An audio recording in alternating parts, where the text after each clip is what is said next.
Okay, to understand World War I, we have to go back to a time when Europe was basically a group project where everybody secretly hated each other.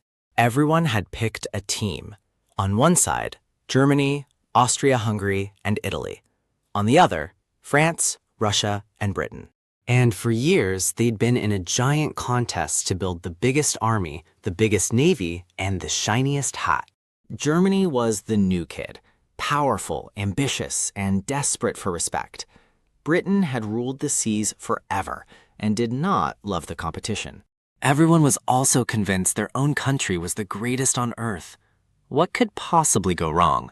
And then there was the Balkans, so tense, so unstable. People literally called it the powder keg of Europe.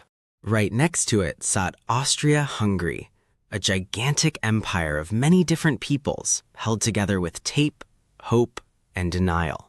It had grabbed a region called Bosnia, and a small, proud country named Serbia was absolutely furious about it. Meet Archduke Franz Ferdinand, heir to the Austrian throne, and the proud owner of a truly magnificent mustache. On June 28, 1914, he decided to visit Sarajevo in Bosnia. Great idea. Nothing could possibly go wrong. Because waiting in the crowd was a group of Serbian nationalists who had come to kill him. The first one threw a bomb. It bounced off the car and blew up the vehicle behind him. Nailed it. So Franz Ferdinand survived, got extremely annoyed, and decided to just carry on with his day. But later, his driver took a wrong turn and stopped right in front of another assassin, Gavrilo Princip, who was calmly eating a sandwich. He could not believe his luck. He dropped the sandwich, stepped forward, and fired. 2 little bullets that would end up killing around 20 million people. The fuse was lit. Austria-Hungary wanted revenge on Serbia, but first it checked with its big, strong best friend, Germany. And Germany basically handed them a blank check. Do whatever you want, we've got your back. Reassuring. So Austria gave Serbia a list of demands specifically designed to be impossible to accept. Serbia agreed to almost all of it. Austria said not good enough and declared war anyway. Now Russia, the big protector of its fellow Slavs, started mobilizing its enormous army to defend Serbia.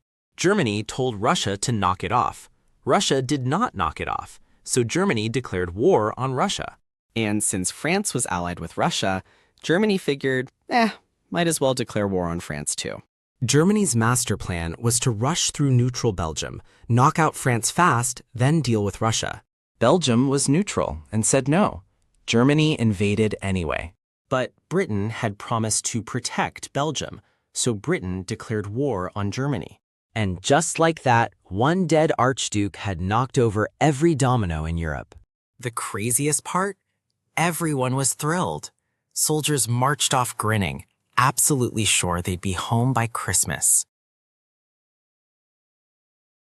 At first, Germany's plan worked. They stormed through Belgium and got dangerously close to Paris.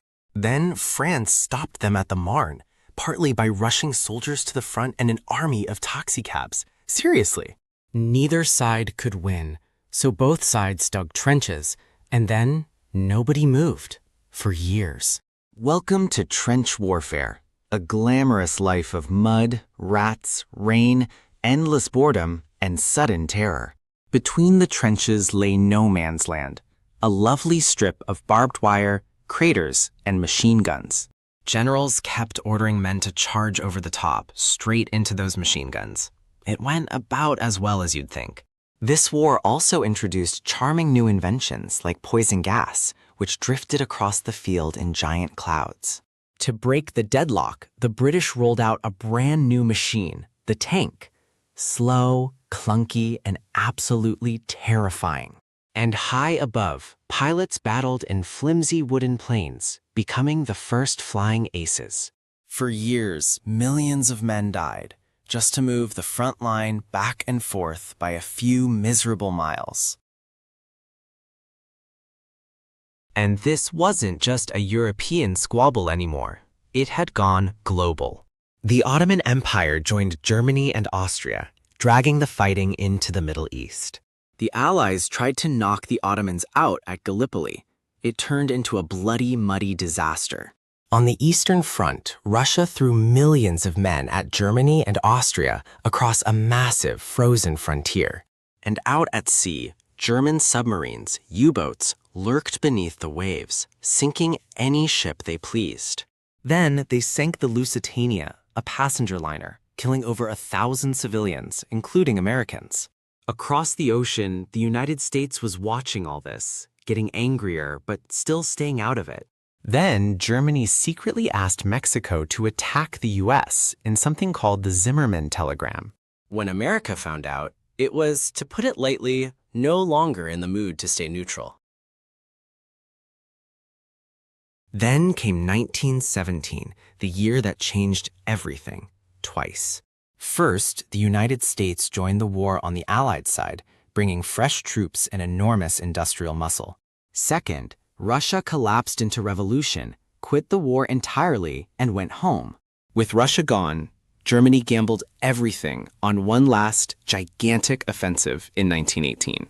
It ran out of steam, and one by one, the exhausted Central Powers began to collapse. Finally, on the 11th hour of the 11th month of 1918, the guns fell silent. The war was over.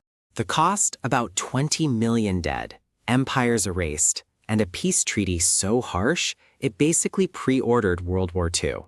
World War I. Oversimplified? Oh, massively. But that is roughly how the whole world set itself on fire.